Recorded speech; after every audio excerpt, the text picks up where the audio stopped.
Think about it. Think about it like this. Let's say we're the parents and our kids are the politicians. Every day, they're causing more trouble. Our unemployment rate is 8.5%, but underemployment is now 15.6%. By the way, that's the people who are like, okay, I just give up, I can't buy anything. Our national debt is over $11 trillion. And the people who can rescue us, the small business owners, oh, they're being said, yeah, you know what, gotta give me some more of that money. I gotta give it to these people over here. Spoonful of sugar.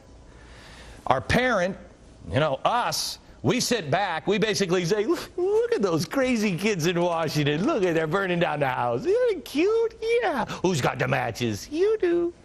According to the latest Fox News Opinion Dynamics poll, 42% of Americans are really quite hacked off about the economy.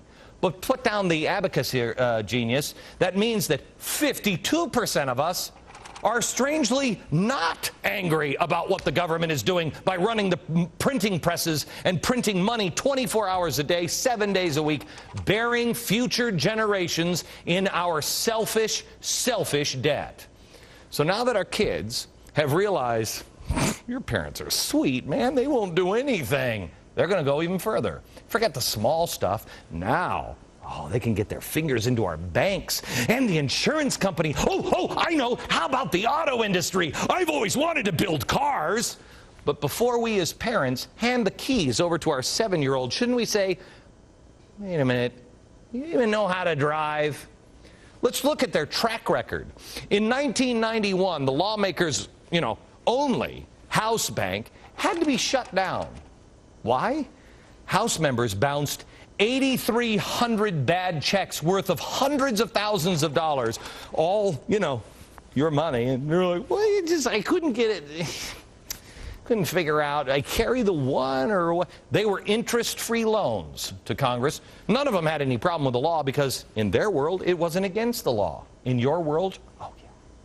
Then you have Fannie Mae and Freddie Mac, which cooked the books like Enron on steroids, except unlike Enron, who, that didn't really cost us as taxpayers any direct money, this fraud will cost the taxpayers more than $240 billion. That's according to the nonpartisan Congressional Budget Office. You know what happened to Ken Lay, when they caught him? And didn't they convict him? And then they say that he dropped dead of a heart attack, but I think he's on some island in a freezer with Walt Disney. Meanwhile, Fannie's Franklin Raines pocketed nearly $100 million. Oh, and by the way, last week the government quietly announced $210 million in bonuses for the people who work at Fannie and Freddie.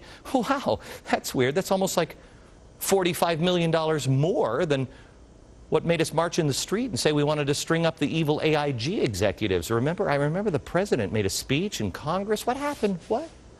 How about the broken education system that they have created? The average American, now 15 years old, is worse at math and science than kids from all 30 members of the OECD, which I think is what makes me want to turn light switches on all the time. We're worse than, you ready for this? All of the countries except Portugal, Greece, Turkey, and Mexico. Congratulations, America. We're a bunch of dumb dummies. I mean, no disrespect to the Turks, but that's not exactly the sharpest knives that we're keeping company with.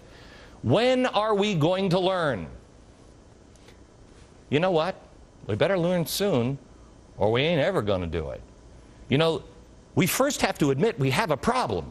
We got a problem, America. Hi, my name is Glenn, and I'm an American. We're spending out of control. Now let's work the program. Let's look to somebody else who's maybe learned their lesson. How about, what do you say, Russia?